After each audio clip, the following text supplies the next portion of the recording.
So tonight, my special guests are here. It is Jay Fitz and Nylan Garrett. Y'all go ahead and introduce yourselves. What's up? What's up? All right. So check this out. Tonight we're going to talk about Friday the 13th, Jason Voorhees. Here we go. Here we go. So I'm going to have Nylan start this. Tell us what you want to talk about, Nylan. Oh, man, there's so much. I've been a fan for so long. The first movie that I saw, first one I saw was part 2. I think I was in, like, maybe 6th or 7th grade. Wait a minute, though. You never saw part 1? You didn't see the original? You saw part 2 first? I saw part 2 first. That was going to be one of my questions coming up for everybody was what everyone's, like, intro to the series was, because it's always interesting to me, because it seems like people either see one on TV, like when they're younger, they catch one on TV and it's out of order or something like that. Or with me, like, my first introduction to it was through Scream, where they basically give you the spoilers for the first one. Really? Yeah, because they asked one of the first questions to Drew Barrymore in that movie was, who was the killer in the first Friday? What is your favorite scary movie? And then she jumps to say Jason. He's like, no, it's his mom. So I already knew that, and it was kind of like one of those trickle down wars that you know a little bit about through all your friends and your family members. So jumping into the second one, I didn't see any problem with that, I guess, at the beginning. And I think my dad, his idea was that it was the first Jason one anyway, so it made it more fun. Oh, yeah. I see that. One centered around Jason. But, yeah. So I saw Friday the 13th, the first one, and I was taken back to realize that it was Ms. Voorhees doing all of that. Like, you always think it's some dude killing, and this time it was the female. Yeah, so that was something that was a twist. You know what I'm saying? So when did you see it? Like, you didn't see it in theaters? I saw it in the theater. You did see it in theaters? Mm-hmm. Wow. Pretty much every horror movie that I've seen in that range has been in the theater. And that's amazing. But The Exorcist, just because The Exorcist is coming out with part whatever, prequel or whatever, I saw that at the drive-in when I was a small child. That's amazing. Yeah. Yeah, I would love, like, I haven't seen any of these Friday the 13th movies in theaters. Oh, okay. When I guess it was 2009, whenever the remake came out. Oh. I didn't see that one in theaters. I decently enjoyed the remake. Remake wasn't bad. Compared to, like, Friday the 13th, not Friday the 13th, Nightmare on Elm Street. Oh, the remake for Nightmare on Elm Street. Yes, oh my goodness, leaps and bounds. I saw Friday the 13th 3 in 3D at the theater with my glasses on. My dad did too. My dad did too. He said that he saw it at the Rialto in Denison. Yeah. And that he described his experience as a 4D experience because they actually went as far as to throw a stuffed dummy person off of the balcony into the crowd. So I wonder if him and I were at the same time. I went to the Rialto to see it, and they had Jason in the theater chasing us, and they threw a body off the That's probably floor. it. I bet we were there at the same time because someone came in. Yeah, somebody came in and scared us like they were Jason. That was the coolest thing. They don't do that anymore. Oh man, you can't do that nowadays. No, I guess not. You might be right, Jordan. There's a lot of things you just can't do anymore. You may be right. You can pick your nose. Let me tell you something. I was watching, and I'm not to skip, but get back to you. I was watching, so I started binge watching just so I can make sure, I was up to date of watching it because I haven't watched it in so long. And I watched Jason Go to Hell today, and that was the most shittiest ass movie. I cannot believe I paid fucking money to go see that shitty ass movie, but I did, and it was terrible. That was terrible for me. You paid money to stream it, or you paid? No, I paid money to go see it at the movie theater. Yeah, I did. Well, I think it was like high bugs maybe back then. See, I think so. Maybe if I would have seen it in theaters, I would have been upset. Yeah. But nowadays, I can watch it as an outlier, and I really enjoy it. Just Do because, you really? Well, I'm considering everyone hating it as I'm watching it, so that's kind of playing in my mind the anomaly of it, you know. He ate his heart. Oh, I love that scene. Oh my God, he And, ate his heart. what is Wasn't that that the zombie? What is the bounty hunter's name? Creighton Duke. Oh, right? yeah, I think so. Yeah. Creighton Duke. Yeah. Oh my gosh, what an amazing character. Creighton Duke. What an amazing character. He just comes out of the woodworks. You've never heard of him in your life. He's just a He saloon western cowboy, willing Dylan. He starts naming off facts about Jason, and you're Yeah, like, he did. how do you know this? They didn't how give do no you know proper this? way of how he's a Jason hunter. He just starts listing off exposition. He's just probably telling got you some how the time. movie's going to go. I know. So going back to 2, so when they came back to 2, I was like, okay. So the mom's gone because she got, right?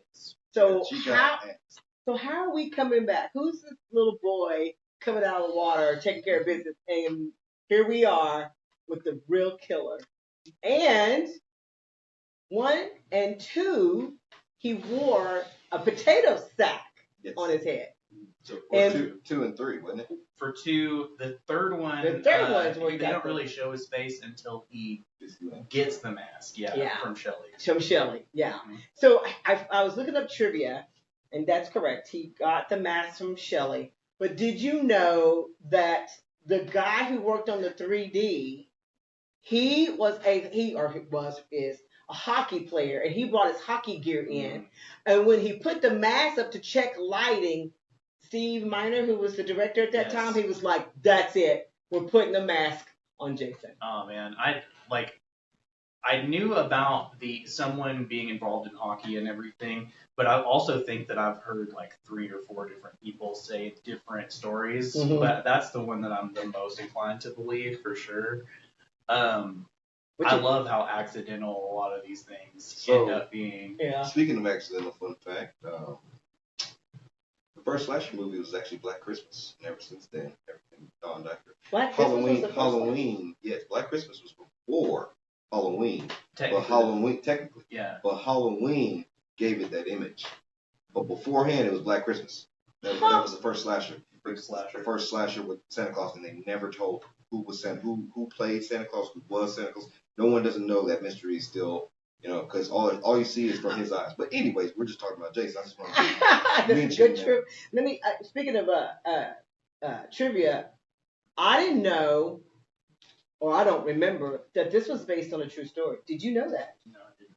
So there were these murders that happened in London, Lake Bodom, London, England, and and these teenagers were murdered as they were out camping in their tent. And when I say they were brutally murdered, oh my, yes, and they based it off of that, and it's called the Lake Bodom Bodom murders. I don't recall that. I don't remember that. Even if I did, I don't remember. But it is based off of that. That's where they started writing about those murders, and they came up with this Jason, this guy. When you go camping, this guy's and it's based off those murders. There were some kids out there camping. I know. I was like all this stuff. I'm like, how did I not know that? Mm-hmm. Jordan, what was the first film from the franchise that you saw? I believe I saw the first one on TNT. So you saw a TV version of the first one. Yeah. TV versions don't really help because, you don't get the same feel as everybody else because they cut things in half. Oh, yeah. Oh, yeah, they edit a lot. They edit a lot. Yeah. And so, there wasn't much that was scaring me from the first one. And then, but I looked at it as a mystery, who is the one that's committing the murders? And everybody's saying it's Jason. And I'm like, maybe it's not Jason. Yeah. Maybe it's, one of the teenagers. That's what I thought. Oh, that's a good thing. And then it comes from his mom. Yeah. And then, when I started listening to it, I understood kill mom. Kill mom. That's how I said in the beginning. And then it started, blending in where you couldn't even, all you hear is the Right. sound instead of, kill. Like it's like crazy. So the second one, I don't remember seeing the second one, but I do remember seeing the third one. Like I remember seeing, I've seen the second one now, but at the time, I think I missed the second one, and I didn't notice that about the sack head until I watched the remake that happened in 2009. And I was like, what do you have? Potato sack head, and so I went back and watched the rest of them, and I was like, oh, that's what's up. I think there's a couple of them that I missed. I actually sat down and I watched completely, front to back. But my favorite is Jason Goes to Manhattan. And that's because awesome. I love hearing that. It really is. It really is because it's how he bows everybody. You know he is coming in. He kicked the shit out of radio. That big box. Yeah. Boombox. And those rockers was like, hey. I remember watching that on HBO, and when he took his helmet, his mask off, they went, "No, I'm good, bro." That's a classic scene, and some of my favorite characters, some of my favorite fashion is from Jason Takes Manhattan. It's another one of those things. Like as I get older, I've gone through I hate this because it's not the formula, and now I'm kind of at I really enjoy this because it's such an outlier, and it did piss people off, and knowing the lore of how they wanted the movie was really supposed to be here, like way up here, then cut, budget cut. Oh yeah. It ends up being Jason on a boat, The bodysuit was terrible. Yeah. The bodysuit was just. I was looking at that and I was like, "Is that his arm?" And that's because you can see into the bodysuit. That's the second Kane Hodder. I think so. I read somewhere that Manhattan at the end. They had that toxic waste down there in New York, Manhattan, right? Very New York. Very New York, right? Oh, yeah, Toxic Avenger. That would have been great. We should talk about Toxic Avenger. Toxic Avenger. Oh, yeah. And so she looks back down, and she sees this little boy, which, of course, is just a vision that she's having, because what you're thinking is Jason is gone. He's been the toxic just did him in, right? Mm-hmm. You know what I'm saying? But he comes back. So I had to look that up because it didn't flow with the story, right? So Friday the 13th was an installment of 8. Then they flipped the script on a different franchise and did Jason of 3, which is Jason Takes Manhattan, Jason Goes to Hell, and Freddy versus Jason. Yeah.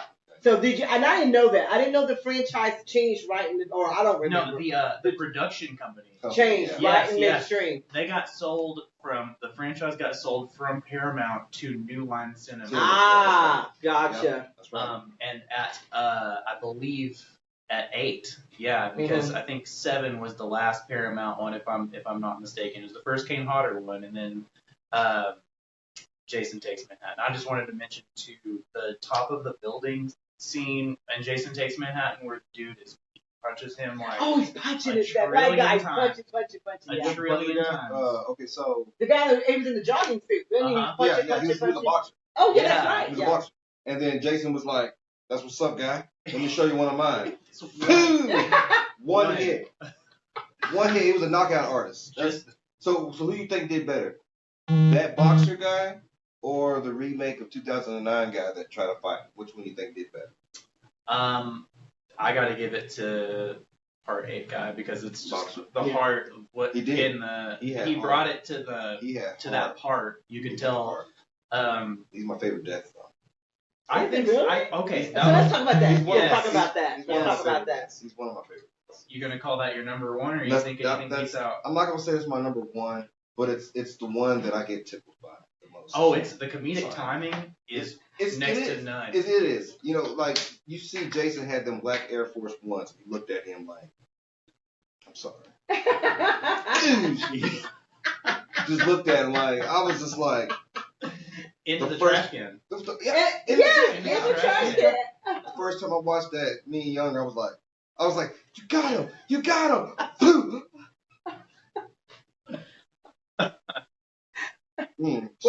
What's your kill? Man, I don't know. I honestly, on the way over here, I was thinking about it. The second movie that I saw was Jason X. Oh God, I cannot. I actually really liked it. I cannot. I understand. I totally understand. I would watch Jason Goes to Hell before I watch it. I haven't watched X, I don't think. Not all the way through. I think. There's a kill in that one where, and I think it's. Kills are pretty good though. I think it's actually ripped off from maybe it's something earlier that it's not the first time someone's been frozen in in liquid nitrogen and crumbled. I think that may happen in Event Horizon. I might be mistaken. Oh God, that movie. That's a terrifying. Oh, that is a terrifying movie. Yeah. Event Horizon. It's really like it's one of the one-time watches. Like, have you noticed that? Just throwing it out that Sam Neill plays in the most craziest horror movies. Mm-hmm. In the Mouth of Madness, the Prince of Darkness, wasn't it? Yeah. Event Horizon. And he played Damien. He played Damien. Yeah. That dude. That frozen part though, Nylan. Yeah. My favorite kill, that is the one that always comes to my mind because it's so creative. Yeah. But it's either Crispin Glover with the in part 4, the final chapter, when he gets the cleaver to the face, or a same movie part 4, the very beginning, the mortician. I can't remember what the mortician's name is. It's escaping me at the moment, but he's kind of the sleazy mortician guy. Oh, yeah. Jason is still in the morgue.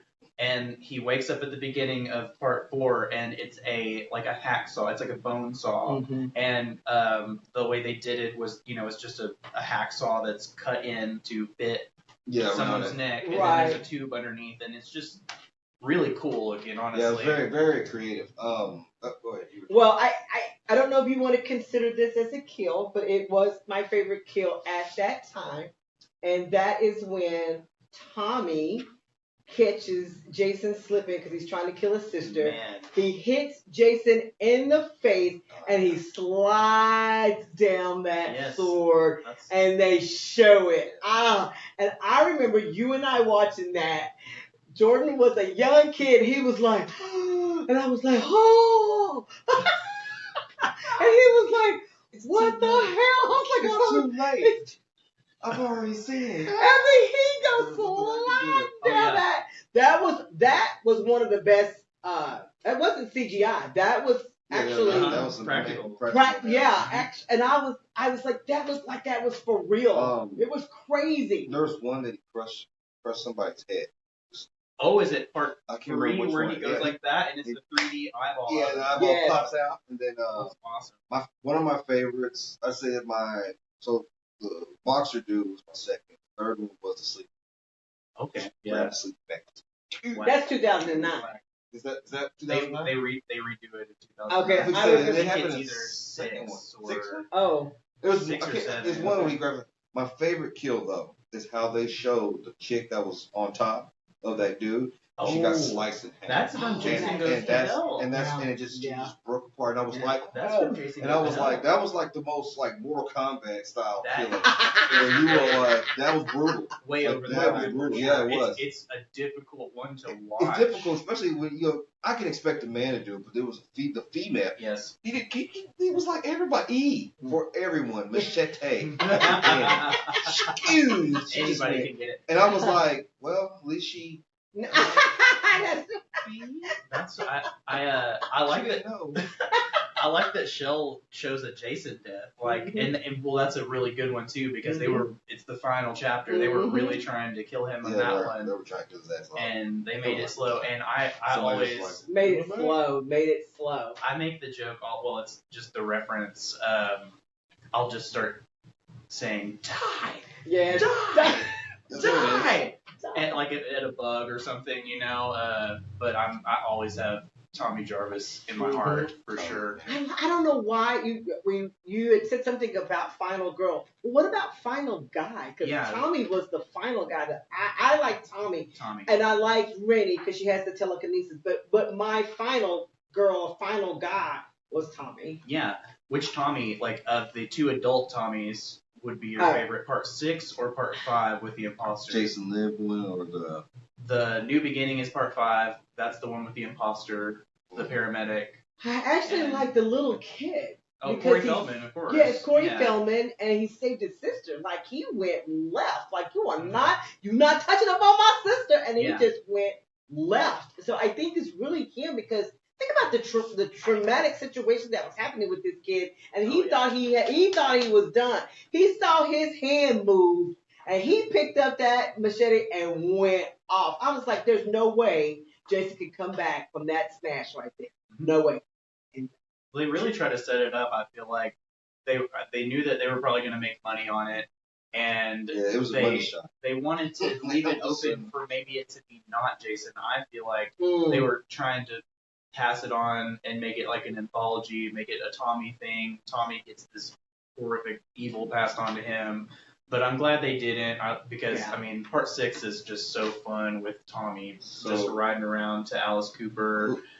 In a fast car, you know. The crazy lady and her son. They talk like this. I'm so who glad the fuck are you? Why are you on my fucking porch? I was like, ah! She says to her son, "Will you shut up, you big fucking dildo?" I know. Like, I'm sorry, excuse me, I'm not podcast land. But it is so funny. She's one of my favorite. Like, those two are some of my favorite auxiliary characters. Yes. There's also the guy, actually, I brought a clip of the guy in that part 5, who, this is just one of my favorite lines from one of these movies. There it is. It's just...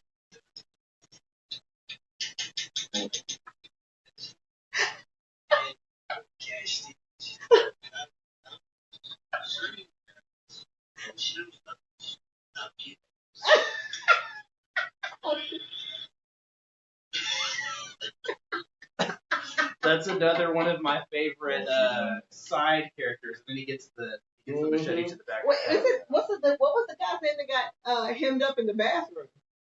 Do you remember? Oh my gosh! Demon! Yes, in the outhouse. Part 5. Oh my gosh. Part 5 has some of the best characters. Yeah. Yes, he's Reggie the Reckless's cousin. That's right, he's Reggie's the cousin. guy who plays Juana Man. The Juana Man. What is his name? Miguel Roberto, something like that.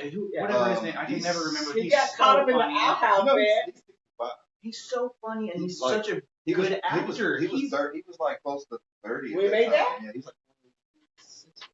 The way he plays that part, that he has tears in his eye, and he really does a great job acting that death.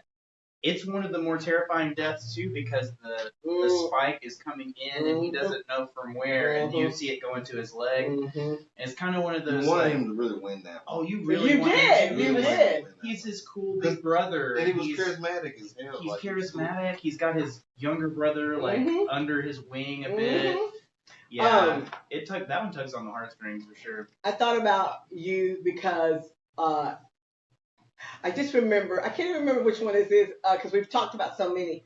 The girl that was playing the electric guitar and the dude was filming, and I was like, where's her amplifier? Oh my god! How is she just playing that guitar? I was like, I'm gonna ask Nylan, can you tell me how did that happen? Because there was no amp whatsoever while she was playing. He was taking video, and then he winds up killing her.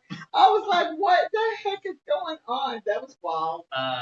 They must have had some crazy, way ahead of its time wireless technology back then, because there was no amp. Welcome to the world of a musician trying to watch any movie ever. Like, we're all just like, they're not actually playing that guitar. She was playing the hell out of it from the movie, though. I was like, what? Best air guitar with a guitar. The guitar's cool, too. That's a crazy death. It's like some weird 80s, like, Kramer guitar. That was like, the Manhattan one. Yes, that's in Jason Takes Manhattan. Yeah. And that's a strange death, too, because he smashed her face. But it's like, you can see it's like plexiglass that the guitar is hitting. It's almost, I don't know. Took some weird choices in that. I know. I was watching it and I was like, oh, this little, she's really playing her heart out, but where's that amp? I'm going to ask Nylan how that happened. And Jason Takes Vancouver. Yeah. That's where it was from. Oh my goodness. Yeah, all these movies, I try to put a storyline together so I can have ready tonight. And I do nothing. I Because don't. I was like, okay, so 3 times in this franchise of Friday the 13th, not Jason, Friday the 13th one, he was raised from the dead by electricity. Yes, Electricity. like Yes. Yeah. The Oh, part- or wait, telekinesis and electricity too. yeah. let me That's. ask I mean, y'all that, this. yeah. Did y'all ever try the Pepsi Clear Lake, Crystal Lake? No, I No. didn't. Drink? No. No, Mm-mm. I didn't either because I was like, I don't know about that. If I could, It sounds dirty. if I could find some now, Would you try it? I might try it. I don't know, just to say that I did. On a podcast one day. Hey guys, we're gonna take a quick break. We'll be right back. We're gonna talk a little bit more about Friday the 13th, and I want to ask these guys a couple of more questions. So we'll be right back. Yeah.